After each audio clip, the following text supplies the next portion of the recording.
in Naini prison by Jawaharlal Nehru.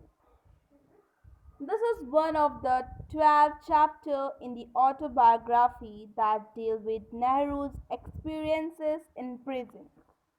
These experiences begin from the time of his first imprisonment, during the course of which he first stayed in Alipore jail and then Dehradun jail and finally Almora district jail. Inani prison is largely reflective and shows Nehru's compassion for less fortunate prisoners. Nehru's begins realistically with a brief description of the part of the jail called Kutta Ghar where he was confined, the nocturnal jail noises he heard, and of the inhuman practice of employing human labor power to work a huge water pump in front of his enclosure.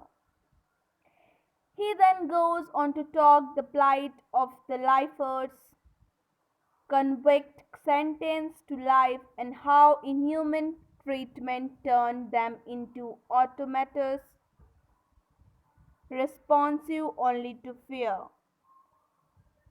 Nehru stressed the need to distinguish between hardened criminal and non-criminal type.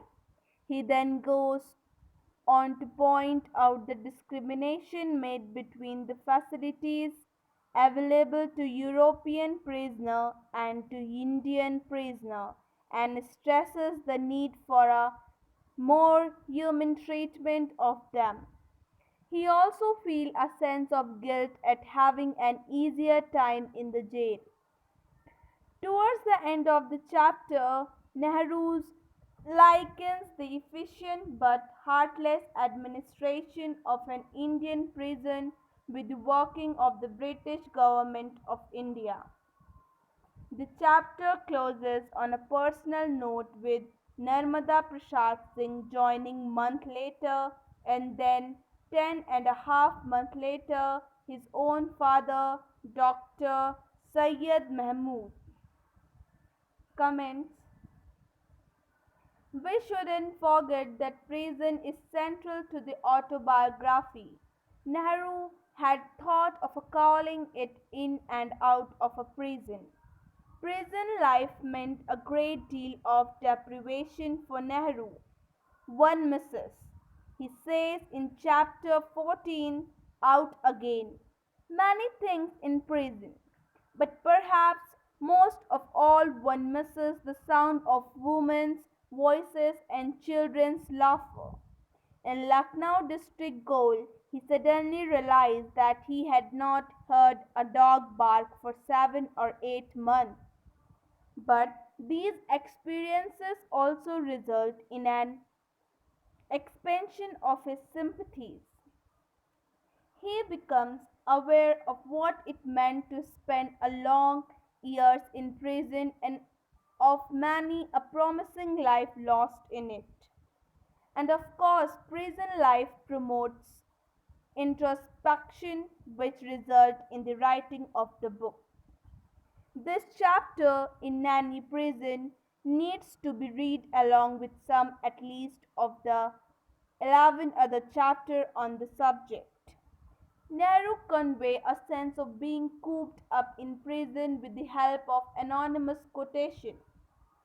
Referring to his circular enclosure, he wonders if a circular wall and the absent corner and angles add to a sense of captivity. During the daytime he looked upon that little tent of blue, which prisoner called the sky, and at every drifting cloud that went, with sail of silver by. At night he imagined I was at the bottom of a well, or else that part of the starlit sky that I saw ceased to be real and seemed part of an artificial planetarium. Nehru is compassionate towards the non-criminal prisoner hardened together with hardened criminals, and he is guilt-ridden at receiving better treatment than most political prisoners. But he overdosed neither.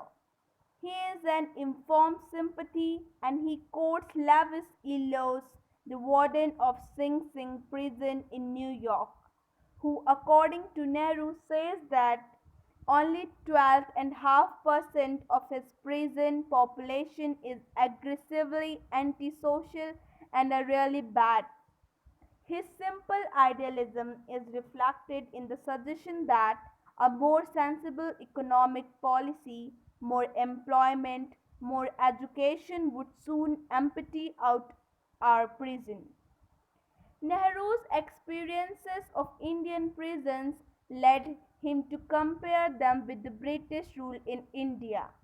Both are efficient and heartless. He worked out the analogy in some detail. Outside, in the government of a country, we see much of this duplicated on a longer, thoughtless, obvious scale, but there are convict wardens or convict overseers are known differently. They have imprisoned titles and their liveries of office are more gorgeous and behind them, as in prison, stands the armed guard with weapons ever ready to enforce conformity. Nehru does not stop there.